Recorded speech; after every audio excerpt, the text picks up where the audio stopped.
খানজাহান আলী সেতু রূপসা নদীর উপর নির্মিত একটি সেতু। এটি রূপসা সেতু নামে বেশ পরিচিত।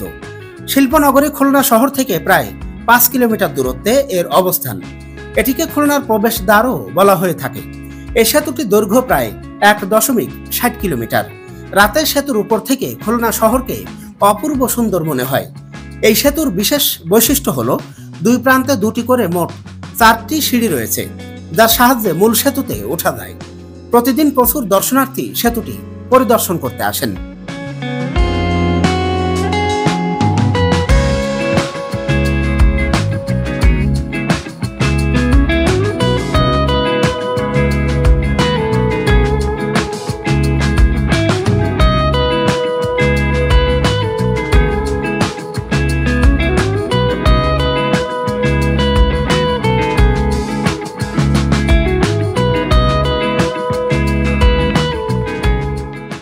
খুলনা শহরের রূপসা থেকে ব্রিজের দূরত্ব 4.80 কিলোমিটার। এই সেতুকে খুলনা শহরের প্রবেশদ্বার বলা হয়, কারণ এই সেতু খুলনা সংঘে দক্ষিণ অঞ্চলের জেলাগুলি বিশেষত মোংলা সমুদ্র বন্দরের সঙ্গে সড়ক যোগাযোগ স্থাপিত হয়েছে। সেতুটির দৈর্ঘ্য প্রায় 1.60 কিলোমিটার এবং প্রস্থ 16.48 মিটার। সেতুটিতে পথচারী ও অযান্ত্রিক যানবাহনের জন্য বিশেষ লেন রয়েছে। বর্তমানে এটির খুলনার একটি দর্শনীয় স্থানে পরিণত হয়েছে। রাতের সেতুর উপর থেকে খুলনা শহরকে অপূর্ব সুন্দর মনে হয়।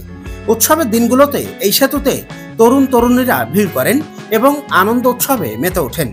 জাপানি সহায়তায় নির্মিত এই সেতুটির শুভ উদ্বোধন করেন সাবেক প্রধানমন্ত্রী দেশনেত্রী বেগম খালেদা জিয়া।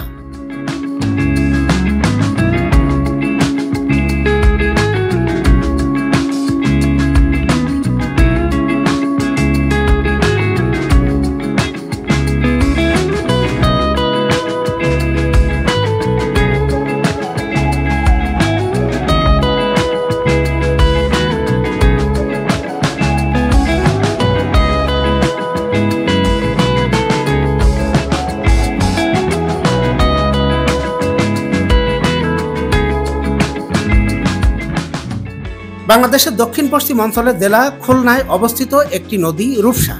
এই নদীটির জন্ম হয়েছে ভৈরব এবং আত্রাই নদীর মিলনের ফলে।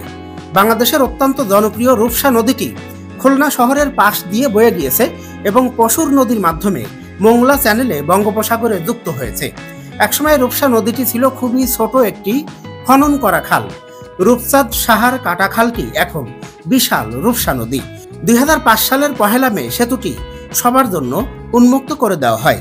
সেতুটি খুলনা শহর এবং বাগেরহাট জেলাকে সংযুক্ত করার পাশাপাশি দেশের অর্থনীতিতে গুরুত্বপূর্ণ ভূমিকা পালন করেছে। এই সেতুটি খুলনা ও মোংলা সমুদ্র বন্দরকে সংযুক্ত করেছে। খুলনা শহর থেকে যে কোনো যানবাহনে খানজাহান আলী সেতু বা রূপসা সেতুতে সহজেই যাওয়া যায়।